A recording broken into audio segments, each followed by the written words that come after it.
Yes, please. Good morning, everyone. So, in previous part हम लोगों ने lecture number 1, paper number 5, auditing and ethics को लेकर क्या किया, टेकअप किया, जिसमें हम लोगों ने जस्ट कुछ basic discussion about the theme हम लोगों ने क्लियर करी कि सर ऑडिटिंग के अंदर पर्टिकुलरली एक्चुअली ऑडिटर को करना क्या है। हमने यहाँ पे जो वर्ड यूज करा, पहली बात तो हमने क्या कहा, sir auditing is basically an examination, or I can say in short words is basically review and report। हमें बेसिकली किए हुए काम का जो ऑलरेडी मैनेजमेंट परफॉर्म करेगी, मुझे अपनी ओर से परफॉर्म नहीं करना। किए हुए काम का मुझे क्या करना है, रिव्यू करना है एंड क्या करना है, रिपोर्ट। मैंने यहाँ पे क्वेश्चन आपसे पूछा कि सर ये रिपोर्ट किनको करनी होती है, तो आपने कहा जी report to the stakeholders, जो भी तुम्हारे अपॉइंटर्स होंगे, जिन्होंने भी तुझे अपॉइंट करा होगा, अल्टीमेटली उनको रिपोर्ट करना आपकी क्या बनती है, ड्यूटी बनती है। अबाउट द किसके बारे में, कल मैंने 3-4 वर्ड्स आपको बताए थे ओपिनियन के अंदर। हमें जो अपनी ओपिनियन देनी होती है, जिन चीजों के बारे में मुझे रिपोर्ट करनी होती है, that is about the true and fair view, about the free from material misstatements, and about the preparation and presentation of the FS as per the applicable FR। और एक FRF का मीनिंग आप लोगों ने कल क्या सुना, that is financial reporting framework. और मेरी मेन डिस्कशन आपके यहाँ पे चली कि सर देखो, अगर एग्जामिनेशन करनी भी है तो ऑडिटर को एक चीज समझाओ कि भाई देख, काम करना है तो क्या करना, इंडिपेंडेंट होकर काम करना, नहीं अदरवाइज काम करने का कोई भी फायदा नहीं। क्या फायदा, फॉर्मेलिटी करोगे, आप भी मैनेजमेंट की ही बोली बोलोगे, मैनेजमेंट का कहा हुआ ही तुम कहोगे, फिर हमें अल्टीमेट आपको अपॉइंट करने का कोई भी फायदा नहीं। अगर तो हमें एक्चुअल रिपोर्टिंग प्रोवाइड करोगे फिर तो हम समझे। अगर तुमने भी मैनेजमेंट के इन्फ्लुएंस में आकर, मैनेजमेंट के दबाव में आकर काम करना है, वही कुछ लिखकर देना है, फिर हमें तुझे अपॉइंट करने का कोई भी फायदा नहीं। करना है तो इंडिपेंडेंट काम कर, बिना किसी डर के, बिना किसी दबाव के, बिना किसी इन्फ्लुएंस के, दैट इज। फिर पूछा गया कि ये एग्जामिनेशन आप जो करते हो, ये किस चीज की एग्जामिनेशन होती है sir, examination of two things, one is the books of accounts and second is the financial statements, जो उन्हीं बुक्स ऑफ अकाउंट्स से फाइनेंशियल स्टेटमेंट बनाई जाती है, इन्हीं के ऊपर मुझे क्या करनी होती है, रिपोर्ट करनी होती है। और ऑडिटिंग को, कल मैंने एक वर्ड यूज करा, ऑडिटिंग अपने आप में क्या है, एक प्रोसेस। सर एक प्रॉपर प्रोसेस है जिसमें ऑडिटर, जो आज मैं आपको लिखवाऊंगा भी कि ऑडिट का प्रोसेस क्या है, आप किन किन स्टेजेस से गुजरकर पर्टिकुलरली एक ऑडिटिंग अपने आप में कंप्लीट करते हैं, दैट इज। अब यहां पे मेरी कल डिस्कशन हुई, इस प्रोसेस को पूरा करते हुए मुझे लोगों को क्या प्रोवाइड करनी है सर, एश्योरेंस। एश्योरेंस का मतलब क्या है, विश्वास। जो लोगों का, जो इतने सारे स्टेक होल्डर्स का मेरे पे विश्वास बना हुआ है, एक्चुअली आई कैन से मेरे पे नहीं, मेरे जैसे सीए पे नहीं, मेरी बॉडी आईसीआई, उनके ऊपर विश्वास है। द 75 years ऑफ एक्सीलेंस जो आईसीआई क्लेम करती है, उस इंडिपेंडेंट ऑटोनमस बॉडी के ऊपर क्या है, लोगों को फेथ है। हम कहते हैं पर्टिकुलरली, जैसे मैं कई बार कह चुका हूं, आगे भी कहता हूं, एक सीए बनना जरूरी नहीं कि एक अच्छा इंसान बनना, ये तो आपके मॉरल्स के ऊपर डिपेंड करता है, आपके एथिक्स के ऊपर डिपेंड करता है। करने वाले गलत सीए भी गलत काम कर रहे हैं, बट द पॉइंट इज वो डिसक्रेडिट सिर्फ अपनी रैपो को नहीं, वो डिसक्रेडिट किसको पहुंचा रहे हैं, टू द आईसीआई बॉडी। नाम तो पूरी कम्युनिटी का खराब हो रहा है, किसी एक का थोड़ी हो रहा है, दैट इज द थिंग। पर लोगों का आज भी फेथ, जो मैं कल बार बार वर्ड कह रहा था सर, मैनेजमेंट कौन सा कुछ और लैंग्वेज में बोल रही थी, मैनेजमेंट भी तो यही कह रही थी कि sir financial statements true and fair view provide करती हैं, financial statements free from material misstatement है। मैंने उनकी एक नहीं सुनी, मैंने उनकी एक नहीं मानी। मैं कहा यही बात मुझे कौन बोल दे, सीए साहब बोल रहे कि अल्टीमेटली वो कह दें कि जी everything is fine to the best of my knowledge and belief and as per the information and explanation given to us, कि जितना मैंने देखा, जितना मैंने समझा, जितनी मैंने चेकिंग करी, based on that I can assure you. क्यों मैं तुझे अश्योर क्यों कर पा रहा हूं, क्योंकि पहले अश्योरेंस मैंने ऑब्टेन करी है, मुझे इनके काम पे तसल्ली है, तभी मैं आपको नेक्स्ट आगे तसल्ली दिलवा पा। बट कल अपना वर्ड आया कि सर क्या आप लोग एब्सोल्युटली एश्योरेंस प्रोवाइड करेंगे या रीजनेबल? रीजनेबल सर, एब्सोल्यूट तो मतलब ही नहीं बनता। लाख कोशिश कर लो यार, लाख छोड़, करोड़ कोशिश कर ले, तो भी कोई ऑडिटर, वर्ल्ड लेवल का भी ऑडिटर ना एब्सोल्युटली एश्योर कर ही नहीं पाएगा। अल्टीमेटली वो आपको क्या कर पाएगा? रीजनेबली एश्योर कर पाएगा। और रीजनेबल का मतलब क्या होता है? High assurance but not absolute, not absolute, not 100%, मैं टू द मैक्स, जितना टू द मैक्स हो सकता है उतनी एश्योरेंस मैं आपको प्रोवाइड कर सकता हूं, बट नॉट 100% कि मैं कह दूं sir financial statements are completely free from, they are free from material misstatements. कि हाँ सर, जहां तक मैंने देखा मोटा मोटा कोई गलती मेरी नॉलेज में नहीं आई। और दूसरी बात, मैंने कल आपसे कुछ बातें करी जिनमें आपने क्या कहा, सर वाई रीजनेबल? इतना पढ़ा लिखा व्यक्ति है, इतना एक्सपीरियंस्ड पर्सन है, अगला एब्सोल्यूट एश्योरेंस क्यों नहीं प्रोवाइड कर पा रहा? 25 साल हो गए उसको ऑडिट करते हुए, अभी तक ऑडिट करना नहीं आया। मैं कहा बातें वो नहीं है, बातें ये नहीं है कि मैं इतने साल हो गए ऑडिट करते हुए, इतना एक्सपीरियंस हो चुका, still I am giving the reasonable assurance, not giving the absolute assurance. What the reason behind that? Sir there are inherent limitations, there are inherent limitations, inherent means inbuilt, inseparable, कि sir कुछ कमियां ऐसी होती हैं जिनको तुम लाख कोशिश कर लो अलग करना पॉसिबल नहीं, वो सिस्टम के बीच में प्रिवेल करेंगी ही करेंगी। जब पर्टिकुलरली जिन लिमिटेशंस को, ऑडिट की लिमिटेशंस को दूर करना पॉसिबल नहीं है, मैं अपनी जान पे पंगा क्यों लूं? मुझे क्या जरूरत पड़ी आपको 100% एश्योर करने की? मैं 99% एश्योर कर रहा हूं कि थोड़ा है जो तुझे 1% की चिंता हो गई, बट 100 नहीं मैं लिख पाऊंगा सर, मैं आपको रीजनेबली एश्योर कर सकता हूं, नॉट एब्सोल्यूट। दैट इज, फिर हमारी कहानी चली सर, ये जो बार बार आप कह रहे हो एश्योरेंस दिलवाना, एश्योरेंस दिलवाना, ये एश्योरेंस कैसे दिलवाई जाती है? By giving opinion, by giving opinion. Opinion हमने कितनी तरह की पढ़ी कल? दो, अनमॉडिफाइड, मॉडिफाइड। अनमॉडिफाइड का मतलब क्या था? Clean. Sir everything is fine, but हाँ उस एवरीथिंग में सब्जेक्ट टू क्या चल रहा होता है? मटेरियलिटी। इतना दिमाग आप लोग रखना, मैं जहां भी वर्ड एवरीथिंग बोल रहा हूं दैट इज नॉट एवरीथिंग, वहां पे कहीं ना कहीं मटेरियलिटी का कंसेप्ट साथ में चले। और तुम एक सिंपल बात बताओ, मुझसे 100% मांग रहे हो कि आप लोग एब्सोल्यूट एश्योरेंस प्रोवाइड करो, जो तूने बैलेंस शीट मुझे बना के दी है, जो एफएस तूने मुझे बना के दी है, मैनेजमेंट से पूछना चाह रहा हूं, तुम्हारी ड्यूटी बनती थी इन एफएस को प्रिपेयर करवाने की, प्रेजेंट करवाने की एज पर एप्लीकेबल एफआरएफ। तू बताइए, तूने जो बनाकर दी है, तूने खुद तो मटेरियलिटी कॉन्सेप्ट यूज करा है।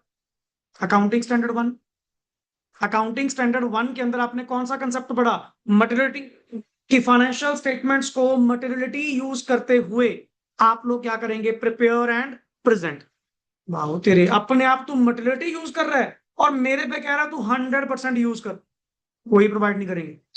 जैसे कल एग्जांपल मैंने प्रोवाइड करी, प्रोविजनिंग, अकाउंटिंग एस्टिमेट क्या हो सकते हैं? सब्जेक्टिव। अब क्या पता जानबूझ के इन्हें प्रोविजनिंग क्या बनवाई हो, ज्यादा बनाई हो। सर इन चीजों में मेरे भी हाथ बंधे हुए हैं, मैं भी कुछ नहीं कर सकता। मैं जितना टू द बेस्ट चल सकता था मैंने अपनी ओर से चलने की कोशिश करी, बट मैं एब्सोल्यूट एश्योरेंस नहीं दूंगा।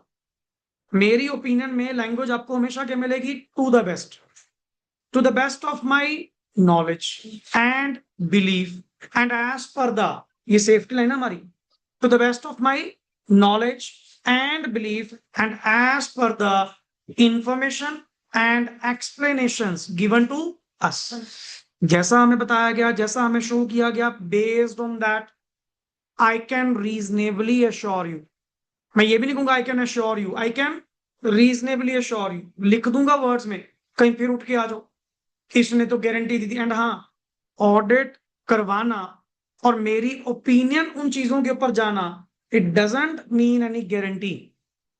को गारंटी नहीं है।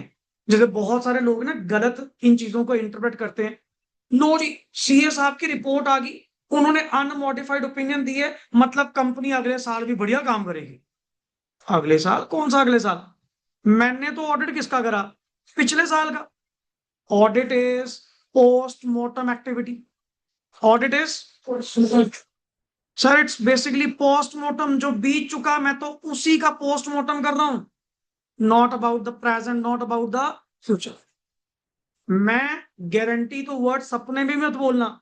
मैं तुम्हें जस्ट ये एश्योर करवा रहा हूं कि जो पास्ट में हुआ है, जो फाइनेंशियल ईयर पिछले वाले में हुआ है, जिसकी रिपोर्टिंग मैनेजमेंट ने बनाकर दी है, वो to the best of my knowledge and believe क्या है, सही है. एंड लोग इसको इंटरप्रेट पता क्या करते हैं, सीए साहब की रिपोर्ट आ गई, लो जी कर दो कंपनी में इन्वेस्ट, आगे भी 5 साल कंपनी बढ़िया काम करेगी. मैं कहा कौन से 5 साल? मैंने पिछले साल पे रिपोर्टिंग दी है कि जो हो चुका वो सही हुआ है. ना मैंने प्रेजेंट पे बात करी, ना मैंने फ्यूचर पे बात करी. वही बात है ना, कई लोग इसको ना एज अ फ्यूचर वायबिलिटी ले लेते हैं. ये सारे वर्ड्स आएंगे. लोग इसको क्या कर लेते हैं, as a future viability. Future viability means कि अगर अब तक सही चला है आगे भी सही चलेगा. कहता ये बात किसने कही? क्यों? सीए साहब ने दी तो है एश्योरेंस. मैंने एश्योरेंस पास्ट के ऊपर प्रोवाइड करी है. और आई कैन से, कल मैंने एक वर्ड यहां पे यूज करा था ऊपर. सर इन दोनों वर्ड को हम क्या कहते हैं? Financial information. क्या वर्ड बोलते हैं जिसको मैंने फाइनेंशियल्स कहा था? फाइनेंशियल इंफॉर्मेशन जो मेंटेन्ड किसमें होती है? बुक्स ऑफ अकाउंट्स में. जिससे क्या प्रिपेयर्ड होती हैं? एफएस. जिससे क्या प्रिपेयर्ड होती हैं? एंड एफएस को प्रिपेयर करवाना, प्रेजेंट करवाना as per the applicable FRF किसकी ड्यूटी होती है? मैनेजर. सर यहां पे अगर एक वर्ड और ऐड करूं इसी लाइन पे, ये फाइनेंशियल इंफॉर्मेशन कौन सी होती है? हिस्टोरिकल. कौन सी होती है? पास्ट. मैं कोई प्रेजेंट का ऑडिट नहीं कर रहा, मैं कोई फ्यूचर का ऑडिट नहीं कर रहा. तो मेरे पे इस बात पे ना लेके आना सर जो एश्योरेंस आपने प्रोवाइड करी है, डू यू मीन ये फ्यूचर वायबिलिटी है कि अगर इन्होंने पिछले साल बढ़िया काम करा तो अगले साल भी बढ़िया काम करेंगे? मैंने कोई ऐसी फ्यूचर वायबिलिटी नहीं दी. मेरी ओर से कोई गारंटी, या गारंटी मैं पास्ट की नहीं दे रहा. जो हो चुका मैं तो गारंटी उसकी नहीं दे रहा. फ्यूचर की गारंटी मैं तुझे कहां से दे दूंगा?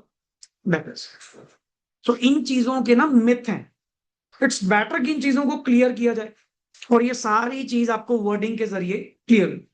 अब सुनना ध्यान से, जितनी कहानी आपने कल सुनी है, ओपिनियंस के ऊपर मैं ज्यादा नहीं जा रहा. कल अपन डिटेल डिस्कशन एक बार कर ली थी. Unmodified, modified. मॉडिफाइड के अंदर कितनी थी? 2. Adverse, disclaimer. और एक था उनका हाइब्रिड, जो दोनों के केस में चल जाती है. जब आपने एडवर्ड्स ना देनी हो क्वालिफाइड दे दो, जब आपने डिस्क्लेमर ना देनी हो क्वालिफाइड दे दो. इट्स बेसिकली मिक्सचर कि जिसमें तेरा भी काम चल जाएगा, मेरा भी काम चल जाएगा. एक ऐसी ओपिनियन देना, एक ऐसी ओपिनियन देना. और हमारे पास यहां पे वर्ड आया था, मैं आपको थोड़ा सा भी रेक्टिफाई कर रहा हूं इस चीज को लेकर. मॉडिफाइड के अंदर 2 कंसेप्ट थे. क्या तुम्हारा ऑडिटर काम कर पाया या काम नहीं कर पाया? इस लैंग्वेज का क्या मतलब था? क्या मतलब था कि क्या वो ऑडिट एविडेंसेस ऑब्टेन कर पाया? जो कैसे ऑब्टेन होते हैं? By applying the audit procedures, by applying the audit. और ये कह रहे हो सर मैं तो ऑडिट एविडेंस ऑब्टेन ही नहीं कर पाया. कहता जी कारण? मैं ऑडिट प्रोसीजर ही नहीं लगा पाया. That is called as unable to work. The first is able to work. Common sense. If you are able to work, what it means? Audit procedure लगे होंगे और audit evidences obtain करे हो, फिर तो conclude कर पाएगा. But language positive नहीं, language क्या है? Negative. The financial statements do not show. Not. The financial statements are not free from. The financial statements are not prepared. Word क्या आ गया? नॉट. अगर ये बता इधर की लैंग्वेज और इधर की लैंग्वेज में फर्क क्या है? सिर्फ काम इधर भी कर पाया, काम इधर भी कर पाया. उधर लैंग्वेज पॉजिटिव थी, इधर लैंग्वेज नेगेटिव. फिर मैंने तुमसे पूछा, मैं कहा जी सब कुछ ही गलत है या कुछ गलत है? अगर कुछ गलत है that means you are talking about material, not material and pervasive. Pervasive का मतलब क्या होता है? At large extent. कि मैं बैलेंस शीट में, आप ये पूछो क्या पूछ रहे हो? गलत क्या है? ये पूछो सही क्या है? इतना कुछ गलत है. इन दैट केस फिर आप किसकी बात कर रहे हो सर? मटेरियल एंड क्या है? इन दैट केस तो आएगी ही ओपिनियन कौन सी sir? Adverse. Sir adverse opinion जाएगी जी। मैं क्या, मैं यार मना किस किस को करूं? सारे ही गलत है। और एक होता है नहीं सर, मैक्सिमम एफएस अपनी सही बनी है, बट कुछ दो चार चीजों को लेकर, आइटम्स को लेकर मुझे दिक्कत है। किसी की प्रेजेंटेशन को लेकर, किसी की डिस्क्लोजर को लेकर। और मैं क्या, सब पे तो नहीं है, किसी किसी पे है। फिर इस चक्कर में तो पूरी कंपनी पे एडवर्स ओपिनियन दे देगा। कहते जी फिर मैं क्या करूं? तू क्वालिफाइड दे दे भाई। क्वालिफाइड का मतलब क्या है? जिस पे तुझे दिक्कत है उनको एक्सप्लेन कर दे, एक्सेप्ट दोस। और वो मैटर कहां चले जाएंगे? बेसिस फॉर ओपिनियन में। कहां चले जाएंगे? जिनके कारण मैंने ऐसी ओपिनियन दी कि जी वो मैटर मैंने वहां लिख दिए, बाकी सही है, बाकी ठीक, तेरा भी काम चल गया, हमारा भी काम चल गया। और जहां तुम वर्ड क्या बोल रहे थे, I am unable to conclude, what do mean by unable to conclude? मैं काम ही नहीं कर पाया सर। मैंने फिर तेरे से पूछा, मैं कहा बिल्कुल भी काम नहीं कर पाया। नहीं ऐसा नहीं सर, मैं 80-90% तो काम मैंने कर लिया, बट ये कुछ 15-20% आइटम्स को लेकर ना मैं थोड़ा वरीड हूँ, मजा नहीं आया ऑडिट करके, कुछ एविडेंस पुख्ता सबूत नहीं मिले, सेटिस्फेक्शन से नहीं हुई। मैं कहा यार इतनी सी बात के लिए तू डिस्क्लेमर थोड़ी देगा कि ओपिनियन ही क्या कर दी डिस्क्लेम, कि मैं ओपिनियन बना ही नहीं पा रहा। एक तरफ कह रहा कि 80-90% मैं काम कर पाया, और एक तरफ कह रहा मैं डिस्क्लेम करूंगा, ये दोनों बातें आपस में मैच ही नहीं करती। तो एक काम कर, इन दैट केस फिर वहां पे क्या कर दे, इन दैट केस वहां पे क्या कर दे भाई, क्वालिफाइड दे दे। क्वालिफाइड में तेरा भी काम चल जाएगा, इनका भी काम चल जाएगा। कहते नहीं जो कहना था वो कह भी दिया, और अल्टीमेट आपा अपने पर्पस से पूरे भी हो गए। That is called as type of opinion. अब मुझे जस्ट एक छोटा सा फ्रेमवर्क जो अक्सर आप लॉ के अंदर भी मुझसे बनवाते हो हर बार, पर्टिकुलरली मुझे बताओ, एक टाइम फ्रेम ड्रॉ करो, और आपके पास स्पेस कितनी का भी आगे चाहिए होंगे मुझे, इसके पीछे भी पेज है। फिर ये टाइम फ्रेम ऊपर टॉप पे बना लो जहां भी स्पेस है, यहां तो काम आ जाएगा। एक टाइम फ्रेम है, और इसके नीचे मैंने कुछ प्रोसेस लिखवाना है, 7 to 8 पॉइंट्स, जस्ट नाम नाम जो भी होंगे। इतनी स्पेस मैनेज करना, इसके बाद आप चैप्टर 1 अपना शुरू करेंगे। सुनो,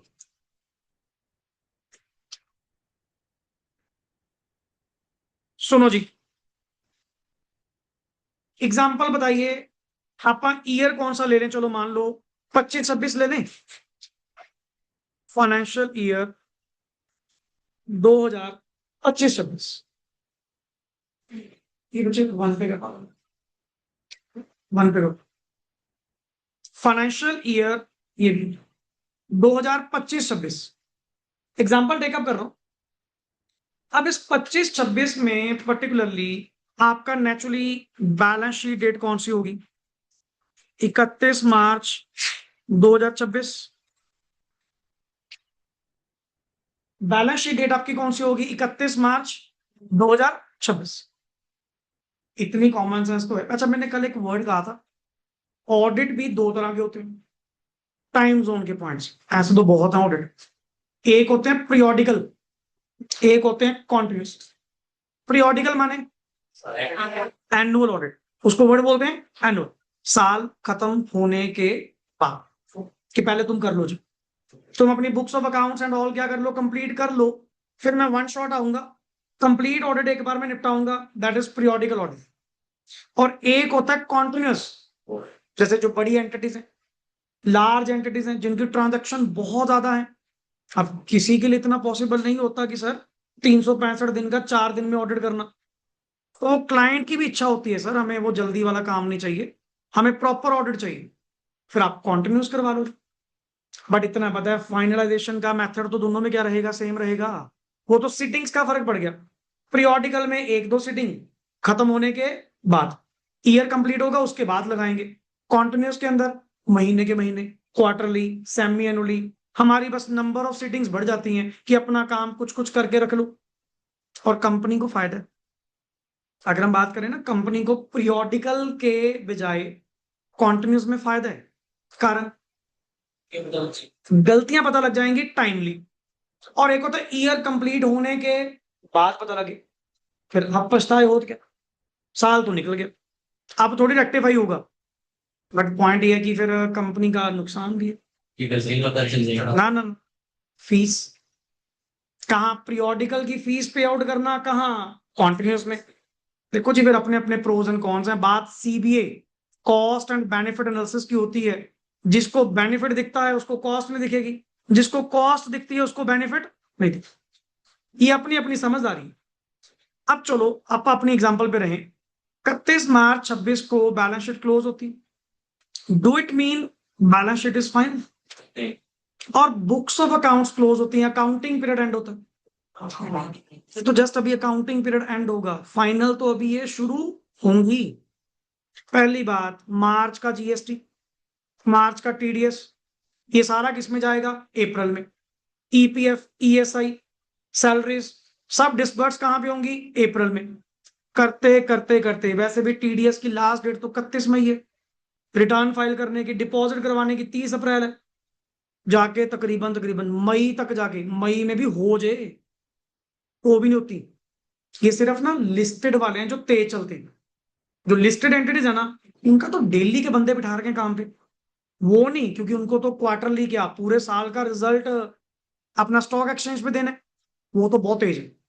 आपका बात करते हैं नॉर्मल कंपनीज की, जो रोजमर्रा में अपनी पब्लिक कंपनीज या प्राइवेट कंपनीज है, उनमें क्या चलता है सर? अराउंड अराउंड 30 जून तक, एग्जांपल ले रहा हूं, 30 जून तक यहां पे ये अपनी फाइनेंशियल स्टेटमेंट्स क्या करेंगे? रेडी। और फाइनेंशियल स्टेटमेंट्स को रेडी करने की रिस्पॉन्सिबिलिटी किसकी होती है? मैनेजमेंट। किसकी होती है? और मैनेजमेंट पर्टिकुलरली इस दिन एफएस को क्या करती है? अप्रूव। क्या करती है? और इसको वर्ड क्या बोलते हैं? Date of approval of FS.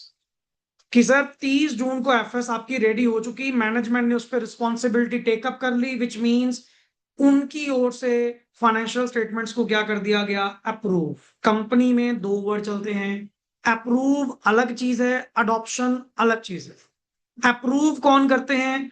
Management, board of directors. Adoption कौन करते हैं? Members in the AGM, in the. क्या इसके बाद एजीएम करवा दें? क्या एजीएम करवा दें? एजीएम कैसे करवा लोगे? हाँ ठीक है, फाइनेंशियल स्टेटमेंट मैनेजमेंट की ओर से बन चुकी, बट आप पहली बात तो सिनारियो किसका ले रहे हो? कंपनी। कंपनी के केस में तो audit by law mandatory, section 139 आपने पढ़ा कंपनीज एक्ट में, chapter number 10, audit and its auditors. Every company shall get its accounts audited by a chartered accountant in practice. मैंने कल एक टर्म यूज करी थी। क्या ऑडिट सिर्फ वही लोग करवाते हैं जिन पे लॉ की रिकमेंडेशन है? वॉलंटरी भी करवा सकते हैं, इररिस्पेक्टिव ऑफ साइज और legal form, irrespective of size और whether it is profit oriented और हमें कोई फर्क नहीं। मैं तो एक चीज कह रहा हूं सर जी, अगर आपके ऊपर लीगल मैंडेशन होगी फिर तो करवाना ही पड़ेगा, फिर तो एक्सक्यूज किस बात का? यहां तो लोग वॉलंटरी करवाने को रेडी बैठे, क्योंकि बेनिफिट इतने तगड़े। अब ऑडिट करवाने का, अपनी गलतियां हमें कोई पता लग जाए, टाइमली पता लग जाए मार्केट में जाने से पहले, इससे बढ़िया और क्या चाहिए? और ये तो हमें अच्छा ही है। मैं फिर वही बात बोल रहा हूँ, किसी को कॉस्ट दिखती है, किसी को बेनिफिट। बट जो समझदार व्यक्ति हैं पर्टिकुलरली, अगला कहता है यार कुछ नहीं, जहां इतना खर्चा पानी हो रहा है, कहीं शहर में चर्चा हो जाए, उससे बढ़िया कुछ खर्चा हो जाए कोई साहब, चीज से बढ़िया पहले ऑडिटर अपॉइंट कर लो, को गलती गुलती पता लगती है तो करवा लो। नहीं अदरवाइज सीधा मार्केट में रिजल्ट हमने प्लेस कर दिया, कल को पता लगे वो गलत थे, कंपनी पे फ्रॉड और मिस रिप्रेजेंटेशन का केस पड़ जाए। चलो कंपनी की एग्जांपल है, कंपनी पे तो बाय डिफॉल्ट ऑडिट अपने आप में क्या है? मैंडेटरी। सर यहां से एजीएम की तो बात आप कर ही नहीं सकते थे, क्योंकि इनका अभी क्या पेंडिंग है? ये जो फाइनेंशियल स्टेटमेंट यहां पे बनी होंगी, ये एफएस नेक्स्ट आगे किसको सौंपी जाएंगी? ऑडिटर।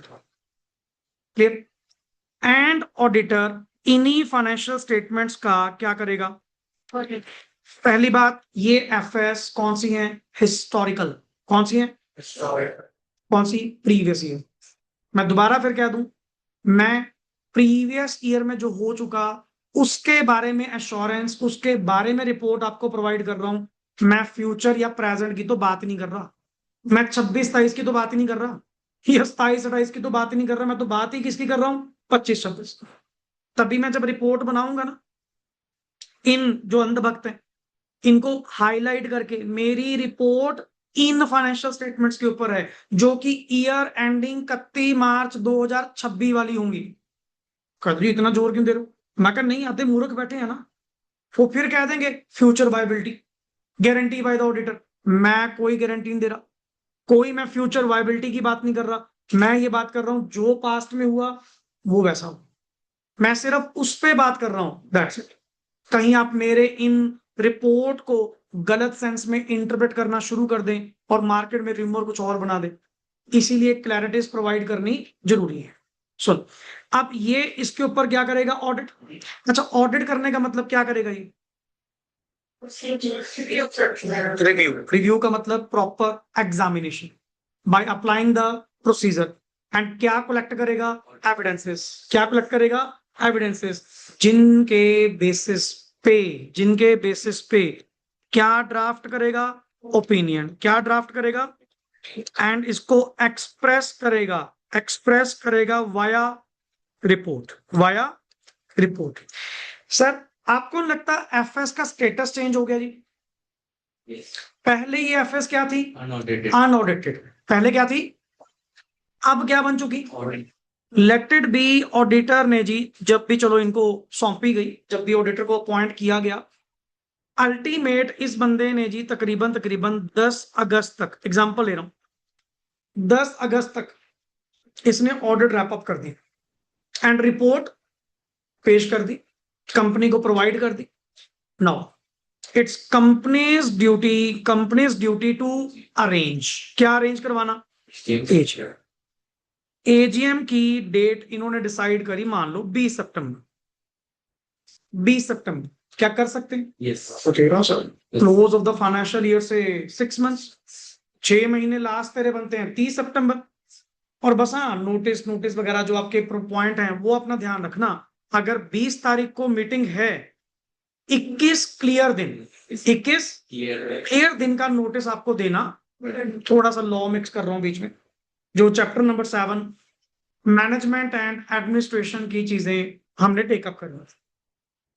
अब यहां पे वर्ड आया, चलो ठीक है जी, एजीएम होगी, एजीएम पे अब यहां पे ये जो एफएस हैं, यहां पे इसको नाम दे दूं, ये कौन सी है, इन्हीं एफएस को क्या किया जाएगा, lay down for adoption by the members. ये एक प्रॉपर प्रोसेस है जो नॉर्मली कंपनी में क्या किया जाता है, फॉलो किया जाता है। अब यही चीज पर्टिकुलरली ऐसे ही अदर काइंड ऑफ ऑर्गेनाइजेशंस में, जैसे प्रोप्राइटरशिप में, पार्टनरशिप में, बट ऐसा ना, उनके ऊपर कोई लीगल लॉ नहीं है। जैसे पार्टनरशिप का एक्ट तो है, बट वो फाइनेंशियल्स के बारे में बात ही नहीं करता, कोई बैलेंस शीट के बारे में बात नहीं, कोई रिपोर्टिंग को लेकर बात नहीं। पार्टनरशिप एक्ट ऐसा एक्ट है जिसने कभी कोई कागज मांगा ही नहीं। क्यों, पार्टनरशिप को रजिस्टर्ड करवाना ही अपने आप में क्या है, ऑप्शनल। और ये चीजें आपको सारे फीचर यूजुअली कहां देखने को मिलते हैं, कंपनी। एलएलपी भी तो किसके टोन पे चल रही है, कंपनी। तो इसीलिए सोल प्रोप्राइटरी की एग्जांपल हम जल्दी नहीं टेकअप करते, क्योंकि कई सोल प्रोप्राइटरी पे तो ये एप्लीकेबल नहीं, ऑडिट करवाना एप्लीकेबल नहीं। हाँ, कोई टैक्स ऑडिट में आ गए, जीएसटी ऑडिट में आ गए, किसी अदर एक्ट की प्रोविजन में आ गए तो अलग बात है। मैं जो यहां बात कर रहा हूं इन पे तो फिक्स है ना, कंपनी में तो फिक्स है कि आपको सर ऑडिट करवाना पड़ेगा। इसीलिए ज्यादातर ज्यादातर मैं एग्जांपल हमेशा पूरे ऑडिट में किसकी लेके चलूंगा, कंपनी। मतलब तुम्हारे माइंड में ना एक फ्रेम जो बना होना चाहिए वो कंपनी का होना चाहिए। और सबसे बड़ी मेन बात, कंपनी ही तो एक ऐसा डिवाइस है जिसमें मैनेजमेंट अलग हाथ में होती है, ओनरशिप अलग। इसीलिए ज्यादातर मेरी एग्जांपल्स में, कहीं तुम कह दो सर आपने तो हमें कल कंपनी का ही ऑडिट पढ़ाया, क्या इसका मतलब बाकी काइंड ऑफ ऑर्गेनाइजेशन के ऑडिट नहीं होते? सबके होते हैं, सबके होते हैं, बट इनमें एग्जांपल मेरी बड़ी परफेक्ट बैठती है समझने की। अब यहां पे ये टाइम फ्रेम जब निकला, इसके बाद मैं आपसे डिस्कस कर रहा हूं कि सर, हाँ जी बोलो।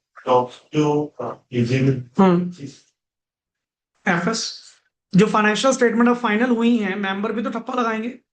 जब तक मेंबर अडॉप्ट नहीं करेंगे ये नहीं फाइल होंगे। और 137 के अंदर पड़ा तो था एओसी 4 आपका फाइल ही कब होगा? पहले एजीएम में तुम्हारी ये फाइनेंशियल स्टेटमेंट्स अडॉप्ट तो हो जाएंगे। और इवन एक पॉइंट आया था, अगर आपको याद हो, अनअडॉप्टेड है